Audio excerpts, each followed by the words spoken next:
The idiom back to square one is a phrase we often hear, but what does it really mean? Essentially, it refers to starting over after a failed attempt.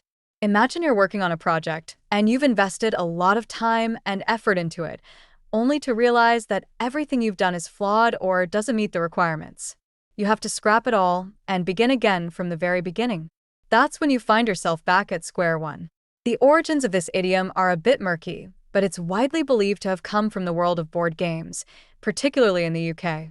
In games like Snakes and Ladders, landing on a snake sends you back to the start, which is square one. This idea of returning to the starting point resonates with many experiences in life, whether in work, relationships, or personal goals.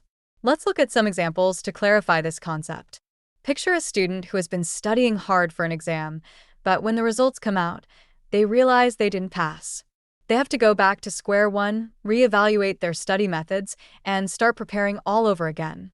Or consider a business that launches a product that flops in the market.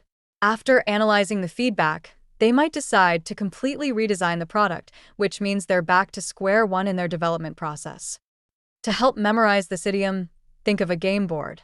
Visualize yourself moving forward, making progress, and then suddenly hitting a setback that forces you to return to the starting point. The image of a game board can serve as a mental cue, reminding you that sometimes, despite our best efforts, we have to reset and begin anew. So, next time you hear someone say they're back to square one, you'll understand that they're facing a fresh start after a setback. It's a reminder that while setbacks can be frustrating, they're also a part of the journey, and sometimes, starting over can lead to better outcomes.